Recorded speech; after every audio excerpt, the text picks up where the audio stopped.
जय जगन्नाथ नमस्कार। आसतु नजर पकेबा मयूरभंज जिलार आज टॉप न्यूज अपडेट कौन कौन सब रही किंतु पूर्व आपण मानक गोटे अनुरोध वीडियोटी को संपूर्ण देखंतु आ जो मैंने प्रथम करी चैनल को आछंती सब्सक्राइब करंतु जाफल प्रत्येक नूतन वीडियो नोटिफिकेशन आपण सर्वप्रथम पाई परिबे। आज प्रथम खबर हिंजिली निकटर बेआईन बाली चोराचालाण बेले बाली भर्ती ट्रैक्टर जबत जड़े गिरफ। विषय थाना अधीन हिंजिली निकटर बाली चोराचालाण खबर पाई सोमवार दिवा 2 घटिका समय विषय पुलिस चढ़ाऊ करथिला। चढ़ाऊ पर बाली भर्ती ट्रैक्टर को जबत करने सहित जन को गिरफ कर विषय पुलिस। यही घटना रे मामला रुजु करने सहित अधिक तदंत जारी रखी विषय पुलिस। परवर्ती खबर बारिपदार मधुबन ठारे सड़क दुर्घटना वृद्धांकर मृत्यु। एक ट्रक ओवरटेकिंग करने बेले धक्कार वृद्धर मृत्यु होती। वृद्ध जनक हेले बड़साई थाना अंतर्गत माणुतिरी अंचल चंदनपुर पंचायतर प्रफुल्ल महांत पत्नी आरती महांत। सूचना अनुसार से स्वामी सहित बारिपदा कौन कार्यपाई आसते। मधुबन निकट बुढ़ाबण पोल निकट में हम्प्स पार होता बेले द्रुतगामी ट्रक तांकू पछपटू धक्का देता फल से छिटिकी पड़ते।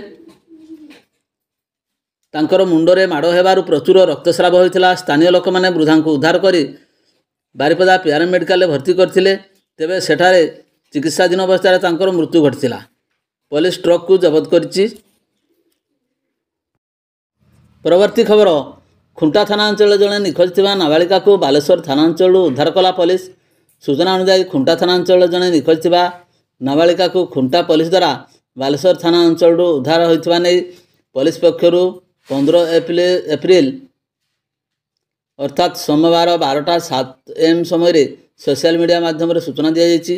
तेबे यही घटना रे बालिका निखोज नहीं खुंटा थाना 126/2024 एक मामला रुजु होता। तेबे खुंटा थाना पुलिस पक्षरु नाबालिका को उद्धार कर सुधार गृह को पठाई दि जाइए। परवर्ती खबर गढ़ छक निकट में टाटा मैजिक धक्का बाइक आरोही गुरुतर। राति 8टा समय स्थानीय गढ़ छक निकट में द्रुत गति जाऊथबा टाटा मैजिक अन्य एक बाइक को धक्का दे खसी पड़ाइला। यापर स्थानीय लोक मैंने गुरुतर कासु माझी को रायरंगपुर डाक्तखाना भर्ती करथिले। अवस्था संकटापन्न थिबारु तांकु चिकित्सक मैंने बारिपदा पीआर मेडिकल को स्थानांतरित करछंती। परवर्ती खबर बड़साई थाना अधीन भीमदा फांडी अधीन रतनपुर ग्राम रे काम करी सारिया परे टंका मागिबा को केंद्र करी गंडगोल एवं मारपीट अभियोग रे सोमवार राति 9टारे मामला रुजु कर तदंत आरंभ कला बड़साई पुलिस। एतलाकारी बापी सिंह एवं द्वितीय पक्ष छोटा सिंह एवं साइबा सिंह मध्य काम सारिबा बाबद को टंका मागिबा को नहीं बचसा होता। उत्त्यक्त हो छोटा एवं साइबा दुहे मिसी बापी सिंह को निस्तुक माड़ मारी। बापींकर एतला आधार रे राति 9टारे विभिन्न दफारे 124 नंबर एक मामला रुजु कर अधिक तदंत करुच्ची बड़साई पुलिस। परवर्ती खबर सिलदा पोल बाइक चोरी अभियोग। मयूरभंज जिला मरडा थाना अधीन सिलदा पोल एक बाइक चोरी होता थाना अभियोग होती। एने मरडा थाना 126/24 एक मामला रुजु हो तदंत जारी रही। सूचना अनुसार अपराह 2टा समय रुकुणी ग्रामर गगन बिहारी बेहेरा पूर्वपुरुषों श्राद्ध निमंते पिंडदान देवाकू नदी कड़े एक निम्ब गछ तले बाइक को रखी जाइथिले। हेले फेरिला बेलू बाइकटी सेठारे नथिला। तेणु से अन्न उपाय न पाई थानार द्वारस्थ होते। तेबे बाइक चोरी घटना साधारण चर्चा विषय पलटि जाइछि। परवर्ती खबर निर्वाचन पर सुरक्षा दृष्टि जशपुर विभिन्न स्थान में पुलिस चेकिंग। मयूरभंज जिलार जशपुर थाना अधीन जशपुर विभिन्न स्थान में सुरक्षा दृष्टि आगामी साधारण निर्वाचन पर सोमवार राति 9 घटिका ठारू पुलिस चेकिंग आरंभ होइछि। जिला बाहर तथा जिलार चलाचल करुवा 2 चकिया एवं 4 चकिया जानगुड़ी को तन्न तन्न कर जांच करुच्ची पुलिस। परवर्ती खबर मयूरभंज जिला मरडा अबकारी थाना भारप्राप्त अधिकारी ब्रजमोहन मल्लिक नेतृत्व में विभिन्न स्थान सोमवार चढ़ाऊ कर 185 देशी मद सह बहु सरंजाम जबत कराई। एक मद तैयारी भाटी रे चढ़ाऊ कर 1500 केजी महुल पच नष्ट कराई। सूचना मुताबक भालियाढ़िया पंचायतर बंध साई चढ़ाऊ बेले 100 लिटर देशी मद सह 2टी आलुमिनियम डेक्ची 30टी प्लास्टिक ड्रम जबत करा। मद प्रस्तुत लगी महजूद थिबा 15 क्विंटाल महुल पच नष्ट करा। अभियुक्त हरि मुर्मू स्त्री पद्मिनी मुर्मू बयस 50 वर्ष को गिरफ करा। ଏହି ପଞ୍ଚାୟତର ଡାକୋଇ ଗ୍ରାମରୁ 30 ଲିଟର ଦେଶୀ ମଦ ଜବତ କରି ଅଭିଯୁକ୍ତ ତ୍ରିଲୋଚନ ବେହେରା ବୟସ 45 ବର୍ଷଙ୍କୁ ଗିରଫ କରାଯାଇଛି।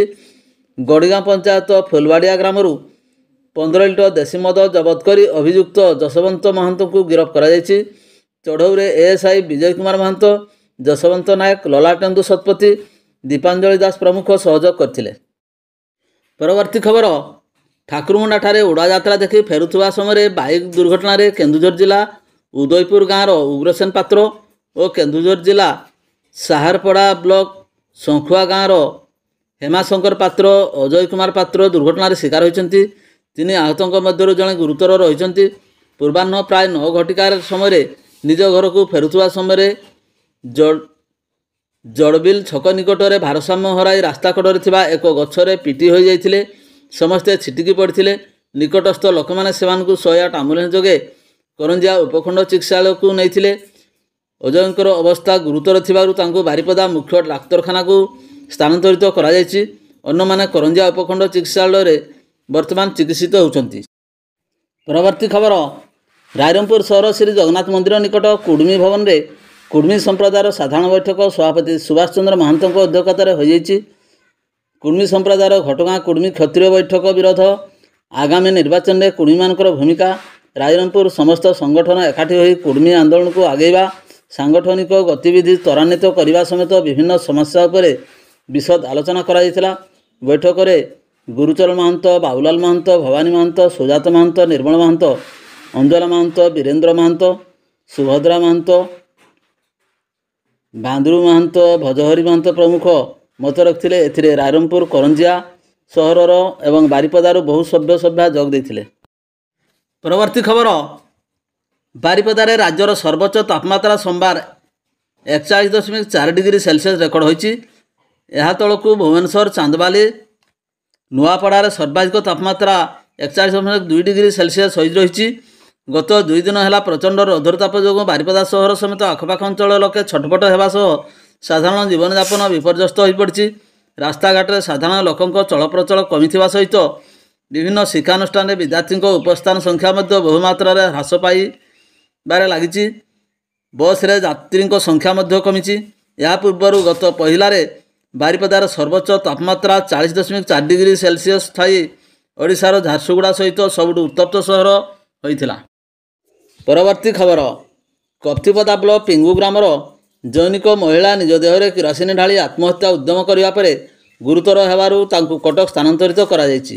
ଉକ୍ତ ଗ୍ରାମର ବାପୁନ ନାୟକ ଏବଂ ତାଙ୍କ ସ୍ତ୍ରୀ ମିତା ନାୟକଙ୍କ ମଧ୍ୟରେ ପାରିବାରିକ ଘଟଣାକୁ ନେଇ ଝଗଡ଼ା ଲାଗିଥିଲା।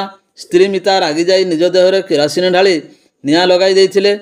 ପରିବାର ଲୋକେ ତାଙ୍କୁ ସଙ୍ଗେ ସଙ୍ଗେ ଉଦଳା ଡାକ୍ତରଖାନାକୁ ନେଇଥିଲେ। ଡାକ୍ତର ତାଙ୍କୁ ବାରିପଦା ପଠାଇ ଦେଇଥିଲେ। ତେବେ ଗୁରୁତର ଥିବାରୁ ତାଙ୍କୁ କଟକ ସ୍ଥାନାନ୍ତରିତ କରାଯାଇଛି।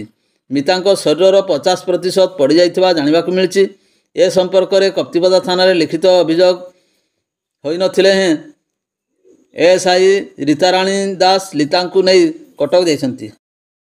ପରବର୍ତ୍ତୀ ଖବର, ରରୁଆଁ ବ୍ଲକ ଘାଗରବେଡ଼ା ଥାନା ବ୍ରାହ୍ମଣୀପୋଷି ଗ୍ରାମର 3 ଅସହାୟ ଅବିବାହିତା ବୃଦ୍ଧାଙ୍କୁ ଅନ୍ତୋଦୟ ପଡ଼ିକାର୍ଡ଼ ପରିବର୍ତ୍ତେ ବିପିଏଲ୍ କାର୍ଡ଼ ପ୍ରଦାନ କରି ମାସକୁ 5 କେଜି ଚାଉଳ ପ୍ରଦାନ କରାଯିବା ନେଇ ସେମାନେ ସୋମବାର ଉପଜିଲ୍ଲାପାଳଙ୍କଠାରେ ଫେରାଦ ହୋଇଛନ୍ତି।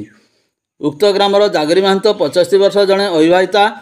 ପିତାମାତାଙ୍କର ମୃତ୍ୟୁବନ୍ତେ ତାଙ୍କର କଥା ବୁଝିବାକୁ ପାଖରେ କେହି ନାହିଁ। ଜାଗରିଙ୍କ ନାଁରେ ପୂର୍ବରୁ ଥିବା ଅନ୍ତୋଦୟ କାର୍ଡ଼ ଜରିଆରେ ମାସକୁ ମିଳୁଥିଲା 35 କେଜି ଚାଉଳ ଓ ଏବେ ଆଉ ତାହା ମିଳୁନାହିଁ। 2014ରେ ନୂଆ କାର୍ଡ଼ ହେବା ବେଳେ ତାଙ୍କୁ ବିପିଏଲ୍ କାର୍ଡ଼ ପ୍ରଦାନ କରିବା ଯୋଗୁଁ ବର୍ତ୍ତମାନ ମିଳୁଛି କେବଳ 5 କିଲୋ ଚାଉଳ। ବୟସାଧିକ୍ୟ ଯୋଗୁଁ କୌଣସି କାମଦାମ ନ କରିପାରିବା ହେତୁ 5 କେଜି ଚାଉଳ ନେଇ ସେ ବିଡ଼ିଓଙ୍କୁ ବହୁବାର ଆପତ୍ତି କରିଥିଲେ ମଧ୍ୟ କିଛି ପଦକ୍ଷେପ ନିଆଯାଉନାହିଁ। ସେହିଭଳି ଉକ୍ତ ଗ୍ରାମର ତପସ୍ୱିନୀ ଗିରି 47 ବର୍ଷ ଜଣେ ଅବିବାହିତ ମହିଳା। ବାପାଙ୍କ ମୃତ୍ୟୁବନ୍ତେ ତାଙ୍କ ନାମରେ ଅନ୍ତୋଦୟ କାର୍ଡ଼ ହେବା ଏବଂ ପରବର୍ତ୍ତୀ ସମୟରେ ବିପିଏଲ୍ କାର୍ଡ଼ କରାଯିବା ଦ୍ୱାରା ସେ ମଧ୍ୟ ଅନୁରୂପ ସମସ୍ୟା ଭୋଗୁଥିବା କହିଛନ୍ତି। ତାଙ୍କର ଉତ୍ତରାଧିକାରୀ କେହି ନଥିବା ଯୋଗୁଁ ଭବିଷ୍ୟତରେ ସେ ମଧ୍ୟ ହଇରାଣ ହେବା ଆଶଙ୍କା ପ୍ରକାଶ କରିଛନ୍ତି। ଉକ୍ତ ଗ୍ରାମର ପବିନୀ ଗିରି 70 ବର୍ଷ ଅବିବାହିତ ମହିଳା ଥିବାବେଳେ ବାପାଙ୍କ ମୃତ୍ୟୁବନ୍ତେ ତାଙ୍କର ଅନ୍ତୋଦୟ କାର୍ଡ଼ ବିପିଏଲ୍ କାର୍ଡ଼ର ରୂପାନ୍ତରିତ ହୋଇଥିବା ଓ ପବିନୀ ପରିବର୍ତ୍ତେ ପଦ୍ମିନୀ କରାଯିବା ଏବଂ 5 କେଜି ଚାଉଳ ମିଳୁଥିବା ସେ କହିଛନ୍ତି। ତାଙ୍କର କେହି ନଥିବା ଏବଂ ବୃଦ୍ଧାବସ୍ଥାରେ କାମଦାମ କରି ନ ପାରିବା ଯୋଗୁଁ 5 କେଜି ଚାଉଳରେ ମାସକୁ ଚଳିବା ଅତ୍ୟନ୍ତ କଷ୍ଟକର ଥିବା ସେ କହିଛନ୍ତି। ଏହି 3 ମହିଳା ରୋରୱାସ୍ଥିତ ବ୍ଲକ କାର୍ଯ୍ୟାଳୟକୁ ଦୌଡ଼ି ଦୌଡ଼ି ନୟାନ୍ତ ହେବା ପରେ ବିଜେପି କୃଷକ ମୋର୍ଚ୍ଚା ଜିଲ୍ଲା ସଭାପତି ମଦନ ମୋହନ ମହାନ୍ତ, ସଭାପତି ଅନୁପମା ମହାନ୍ତ, ଜିଲ୍ଲା କାର୍ଯ୍ୟକାରିଣୀ ସମସ୍ୟା ସଦସ୍ୟ ଚମ୍ପକେଶ୍ୱରୀ ନାୟକ ଏବଂ ଘାଗରବାଡ଼ା ମଣ୍ଡଳ କୃଷକ ମୋର୍ଚ୍ଚାର ଉପସଭାପତି ନିମନ୍ତୀ ଗିରିଙ୍କ ସହଯୋଗରେ ଉପଜିଲ୍ଲାପାଳଙ୍କ ନିକଟରେ ଫେରାଦ ହୋଇଛନ୍ତି। ପରବର୍ତ୍ତୀ ଖବର, କପ୍ତିପଦା ବ୍ଲକ ଜେଏସ୍ ଜାମୁଡ଼ିଆ ପଞ୍ଚାୟତର ଭଣ୍ଡାରୀପାଳ ଗ୍ରାମର ସାପ କାମୁଡ଼ାରେ ଜଣେ ମହିଳାଙ୍କର ମୃତ୍ୟୁ ଘଟିଛି। ଖବରରୁ ପ୍ରକାଶ, ଉକ୍ତ ଗ୍ରାମର ସଞ୍ଜିତ କୁଅଁରଙ୍କର ସ୍ତ୍ରୀ ଲିଲି କୁଅଁର ବୟସ 26 ବର୍ଷ ସନ୍ଧ୍ୟାବେଳେ ବାହାରକୁ ଆସିଥିଲେ। ଘରକୁ ଫେରି ଦେହ ଅସୁସ୍ଥ ହୋଇ ବାନ୍ତି ହେବାରୁ ତାଙ୍କୁ ସଙ୍ଗେ ସଙ୍ଗେ ଉଦଳା ଡାକ୍ତରଖାନା ନିଆଯାଇଥିଲା। ସେଠାରେ ତାଙ୍କର ମୃତ୍ୟୁ ଘଟିଥିଲା। ଏ ସମ୍ପର୍କରେ କପ୍ତିପଦା ଥାନାରେ ଏକ ଅପମୃତ୍ୟୁ ମାମଲା ରୁଜୁ କରାଯାଇ ଶବ ବ୍ୟବଚ୍ଛେଦ କରାଯାଇଛି। ଭିଡ଼ିଓଟିକୁ ଶେଷ ପର୍ଯ୍ୟନ୍ତ ଦେଖିଥିବାରୁ ଅନେକ ଅନେକ ଧନ୍ୟବାଦ।